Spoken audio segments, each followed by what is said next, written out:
Yo, what's up mga kamotor? From today's video nga pala, i-features natin yung NMAX natin. Kung paano ba i-activate siya kapag nawalan siya ng remote.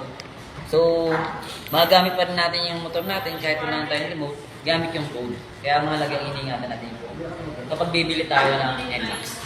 So, ito yung pinakamalaga kasi pwede natin i-duplicate yung remote natin gamit yung code. At the same time, mapapaandar natin yung motor kahit yung walang code. Kasi maraming issue na nito na misplace yung remote or naitapo, nawala.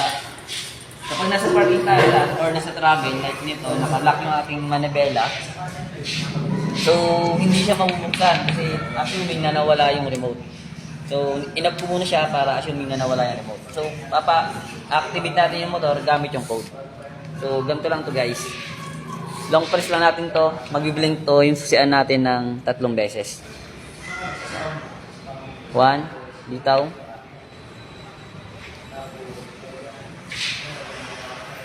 2, bitaw.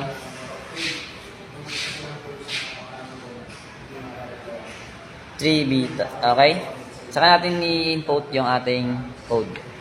1, 2, 3, 4, 5, 6, 7, 8. Yung bitaw. Next. 1, 2, 3, 4, 5, 6, 7, 8. Bitaw. Ang galing, sir. 1. Bitaw, 4. 1, 2, 3, 4. Bitaw. 1. Bitaw, 6. 1, 2, 3, 4, 5, 6. Okay na. Ayun. Ibig sabihin, sir, madali na lang pala siyang manakaw ngayon, sir. Hindi naman, kasi yung code nito, tayo lang nakakalam nito. Kailangan hindi natin ipapalam sa mga iba yan. Mga kaibigan natin, anak, para hindi basta-basta magamit. Ayun, ang pangit lang dito sa kapag ganito, wala tayong remote. Pwede ba natin i-share sa mga kapatid natin yung kanyang code, sir? Hindi, may tip na huwag na i-share. Kasi pwedeng gamitin nila to kapag wala kayo sa bahay o tulog kayo. Yan, magagamit pa rin ng mga kaibigan at kapatid niyo. So pag namatay naman to, automatically, input naman natin yung code. Yan, gaya nito, namatay.